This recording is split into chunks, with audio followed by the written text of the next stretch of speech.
महाभारत के युद्ध में अनेक योद्धाओं ने भाग लिया था।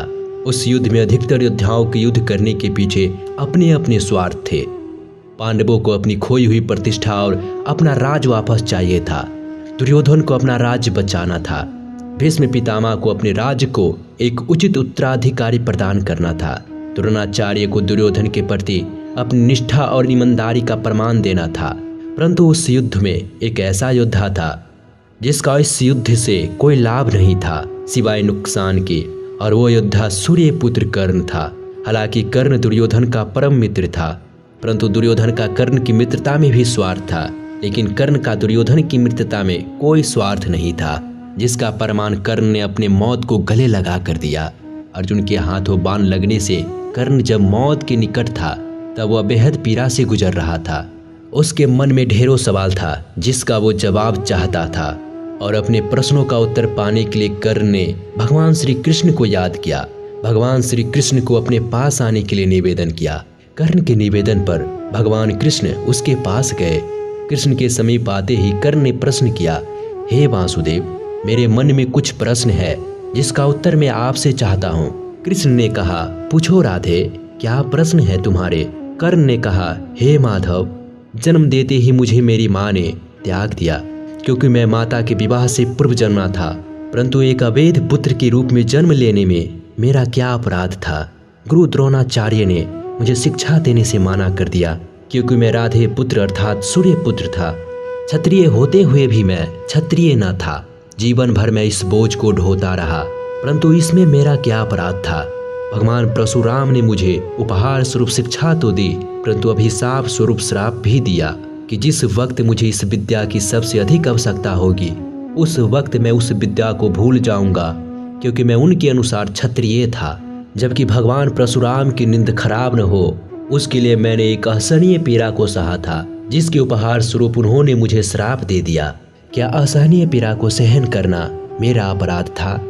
एक बार जब मैंने अपनी शब्द भेदी बाण की विद्या का अभ्यास कर रहा था, तब मेरा तीर गलती से एक बछड़े को लग गया और बछड़े की मृत्यु हो गई, जो बस एक दुर्घटना मात्र थी।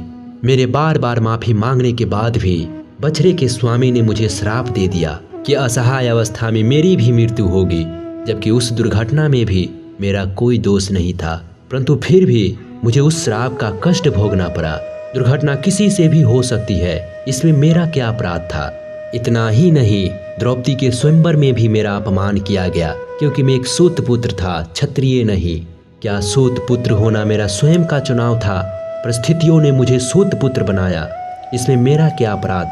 माता कुंती ने मुझे आखिर में मेरा जन्म का रहस्य बताया, किंतु अपने अन्य पुत्रों को बचाने के लिए मुझसे निवेदन किया।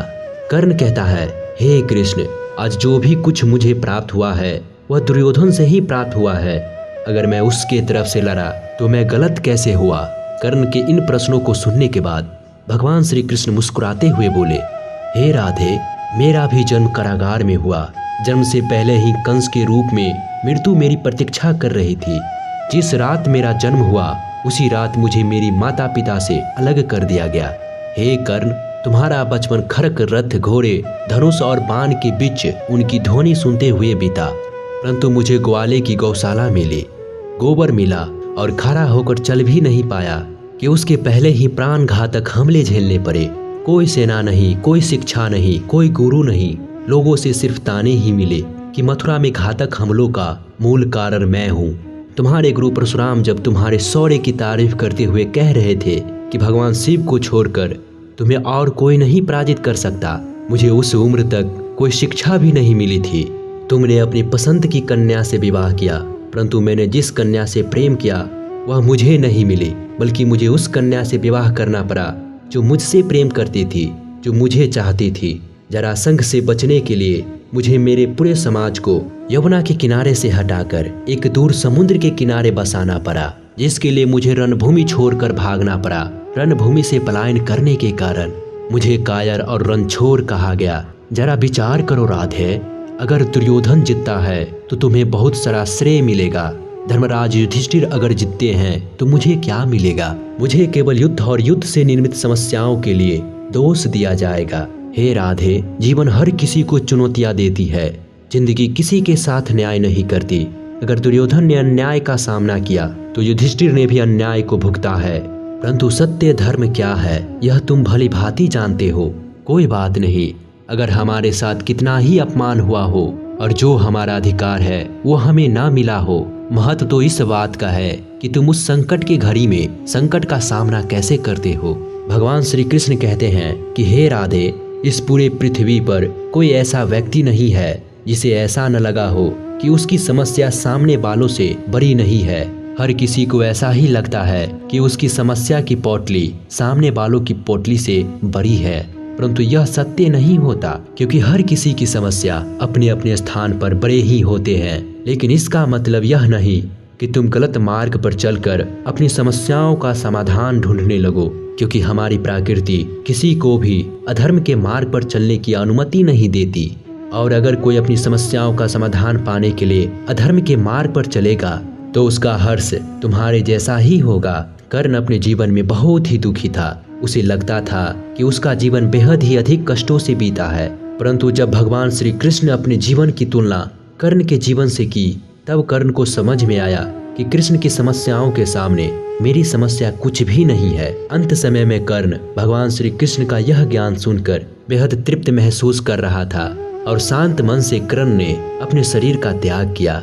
इस कहानी से यही सीख मिलती है कि हर इंसान यही सोचता है कि उसकी समस्या सबसे बड़ी है, वह बहुत सी समस्याओं से घिरा हुआ है, उसकी किस्मत खराब है। लेकिन अगर हम दूसरों की समस्याओं को देखें, उन्हें ध्यान से सुने, तो हमें हमारी समस्या बहुत छोटी लगने लगेगी।